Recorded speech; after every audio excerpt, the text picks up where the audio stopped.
दोस्तों नमस्कार, मैं डॉक्टर राकेश गुप्ता। आज इस वीडियो में हम बात करने जा रहे हैं स्क्विंट के बारे में। स्क्विंट यानी कि बहंगापन, जिसे स्ट्रैबिस्मस भी कहा जाता है। स्क्विंट से जुड़े बहुत सारे सवाल आप लोगों के मन में रहते हैं, बहुत सारी भ्रांतियां भी हमारे समाज में है। आइए आज इन्हीं सब पे चर्चा करते हैं। तो सबसे पहले तो समझते हैं कि स्क्विंट होता क्या है। देखिए, जब भी हम देखते हैं हमारी दोनों आंखें एक ऑब्जेक्ट पे फोकस करती है और वो अलाइंड होती हैं, यानी कि एक साथ एक ही दिशा में देखती हैं। कभी कभी कुछ परिस्थितियों में या कुछ कारणों से एक आंख तो ऑब्जेक्ट पे देखती है, परंतु एक आंख या तो बाहर या अंदर या ऊपर या नीचे किसी भी दिशा में घूम जाती है। उसका कारण ये होता है कि एक आंख तो फोकस कर रही है अपने ऑब्जेक्ट पे जहां हम देख रहे हैं, दूसरी आंख किन्हीं कारणों से, चाहे मसल्स की कमजोरी की वजह से, चाहे आंखों की नजर की कमजोरी की वजह से, या किसी भी अन्य कारण से, कभी कभी नस की कमजोरी की वजह से वो ऑब्जेक्ट पे फोकस नहीं करती और दाएं बाएं ऊपर नीचे घूम जाती है। इसी परिस्थिति को कहते हैं स्क्विंट यानी कि बहंगापन, और दोस्तों इसे मेडिकल लैंग्वेज में स्ट्रैबिस्मस भी कहा जाता है। अब जानते हैं कि स्क्विंट किस उम्र में होता है। तो दोस्तों मैं बताना चाहूंगा, ज्यादातर स्क्विंट बचपन में ही शुरू हो जाता है और देखा जाता है कभी कभी जब छोटे बच्चे पैदा होते हैं तो पैदा होते ही या कुछ ही महीनों में उनकी आंखों में बहंगापन दिखना शुरू हो जाता है। लेकिन ऐसा नहीं है कि बड़ी उम्र में स्क्विंट नहीं हो सकता। कभी कभी बड़ी उम्र में यानी कि जवानी में या बुढ़ापे में भी स्क्विंट आ सकता है। उनके कारण अलग हो सकते हैं।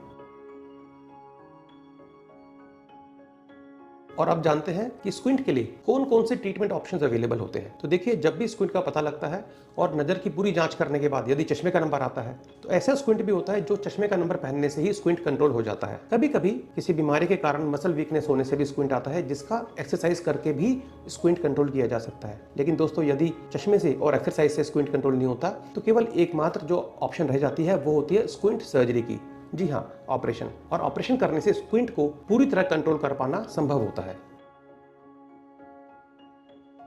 और दोस्तों अब बात करते हैं कुछ ऐसे मिथ्स, ऐसी भ्रांतियों के बारे में जो हमारे समाज में काफी फैली रहती है। पहला मिथ तो ये है कि स्क्विंट का ऑपरेशन छोटी उम्र में नहीं कराना चाहिए, जबकि सच्चाई ये है कि यदि स्क्विंट का चश्मे से या एक्सरसाइज से कंट्रोल नहीं होता तो छोटी उम्र में ऑपरेशन हो जाना चाहिए। और छोटी उम्र में ऑपरेशन होने से स्क्विंट ऑपरेशन के रिजल्ट्स भी बेहतर आते हैं, और न केवल सर्जरी के रिजल्ट्स बेटर होते हैं बल्कि ऑपरेशन के बाद कुछ और फायदे होते हैं, जैसे बाइनोकुलर डेप्थ परसेप्शन बेटर होती है। ये वो पैमाने होते हैं नजर के जिसका हमें पता भी नहीं होता और लेमैन को समझ भी नहीं होती, जैसे दूरी का अंदाजा। और वो डेप्थ परसेप्शन कुछ प्रोफेशंस में बहुत इंपॉर्टेंट होती है, जैसे यदि पायलट बनना चाहता है बच्चा बड़ा होके, या कोई ऐसे प्रोफेशन में जाना चाहता है जहां नजरों पे बहुत कुछ ज्यादा एक तरह से सिक्योरिटी डिपेंडेंट होती है, सेफ्टी डिपेंडेंट होती है, तो वहां पे डेप्थ परसेप्शन यानी कि थर्ड डायमेंशन ऑफ विजन का रोल होता है, जो छोटी उम्र में ऑपरेशन करके ही हो सकता है। अक्सर देखा जाता है कि पेरेंट्स जब उनके बच्चों को स्क्विंट का पता लगता है तो वो ऑपरेशन करने से घबराते हैं। उनके मन में ये होता है कि ऑपरेशन सेफ होगा या नहीं होगा, कोई आंख खराब तो नहीं हो जाएगी। तो दोस्तों मैं बताना चाहूंगा,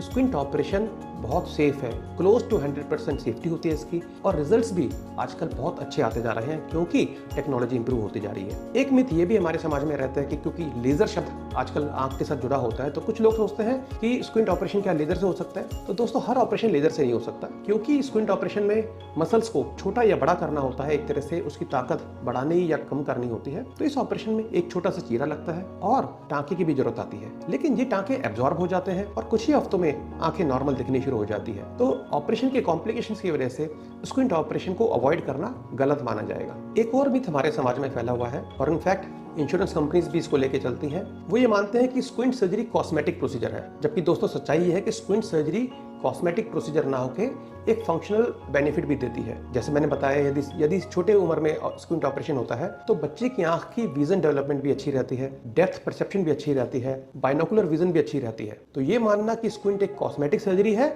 ये बिल्कुल गलत बात है। हाँ, एक कॉस्मेटिक बेनिफिट होता है, क्योंकि स्क्विंट जब होता है तो सबसे पहले चेहरे की सुंदरता कम होती है, तो लोग मानते हैं कि ये केवल चेहरे को नॉर्मल करने के लिए किया जा रहा है, लेकिन इसके बहुत सारे ऐसे फायदे होते हैं जो कि उस व्यक्ति के परफॉर्मेंस को या जॉब को लेके या किसी भी तरह के कार्य को लेके उसमें ज्यादा एक्यूरेसी आती है और उसके वर्क में उसको बेनिफिट भी मिलता है। और दोस्तों यदि छोटी उम्र में स्क्विंट होता है और समय पे ऑपरेशन ना हो तो उनकी एक आंख कमजोर होनी शुरू हो जाती है, जैसे बोलते हैं लेजी आई, और यदि समय रहते लेजी आई का ट्रीटमेंट नहीं होगा तो हमेशा के लिए कमजोर हो जाती है। तो यह कहना गलत नहीं होगा कि स्क्विंट सर्जरी से नजर को भी बढ़ाने में मदद मिलती है, क्योंकि जब दोनों आंखें अलाइन हो जाएंगी और वो एक साथ देखना शुरू करेंगी तो हमारा ब्रेन दोनों आंखों की डेवलपमेंट बराबर करता है और दोनों आंखों की नजर में बढ़ोतरी होती है। दोस्तों एक बात और, कभी कभी ऐसा देखा जाता है कि पेरेंट्स को लगता है कि बच्चे की आंखों में बहंगापन है, लेकिन जब जांच कराते हैं डॉक्टर से, स्पेशलिस्ट से, तो वो कहते हैं स्क्विंट नहीं है। तो दोस्तों ऐसा होता है, इसे बोलते हैं सूडो स्क्विंट यानी कि फॉल्स स्क्विंट। आमतौर पर एक लेमैन को लगता है कि आंखों में बहंगापन है, लेकिन जब प्रॉपर तरीके से से जांच की जाती है तो महंगापन नहीं निकलता। इसका मतलब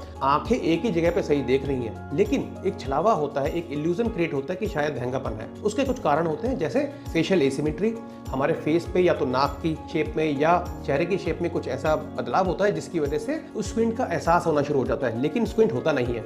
और ऐसे व्यक्ति के लिए किसी इलाज की जरूरत नहीं होती। समय के साथ साथ जैसे जैसे बच्चे का चेहरा ग्रो करता है, ये स्क्विंट अपने आप दिखना कम हो जाता है। दोस्तों, एक मिथ ये भी हमारे समाज में फैला हुआ है कि जैसे कोई भी ऑपरेशन होता है उसके बाद निशान रह जाता है, स्कार रह जाता है। तो लोग सोचते हैं कि स्क्विंट ऑपरेशन के बाद आंखों में भी स्कार रह जाता है। तो मैं बताना चाहूंगा, टेक्निकली तो कोई भी ऑपरेशन के बाद छोटा मोटा निशान रह सकता है, लेकिन स्क्विंट ऑपरेशन के बाद कोई ऐसा स्कार नहीं रहता जो कि किसी व्यक्ति के चेहरे को देख के कोई भी आम आदमी महसूस कर सके। हाँ, कोई भी ऑपरेशन होता है, उस ऑपरेशन के होने का पता केवल स्पेशलिस्ट को पता चल सकता है, वो भी माइक्रोस्कोप में देखने के बाद। लेकिन ऐसा कोई निशान नहीं रहता स्क्विंट सर्जरी के बाद जो व्यक्ति के चेहरे की सुंदरता को कम करे, बल्कि स्क्विंट का ऑपरेशन का एक पर्पस चेहरे की सुंदरता को बढ़ाना ही होता है। तो दोस्तों, ये थी स्क्विंट से जुड़ी कुछ जानकारी। मैं उम्मीद करता हूँ ये जानकारी आपके लिए लाभदायक रहेगी, और ऐसी ही आंखों से जुड़ी जानकारी के लिए हमारे चैनल श्रेय आई सेंटर को सब्सक्राइब कीजिए और लाइक कीजिए। धन्यवाद।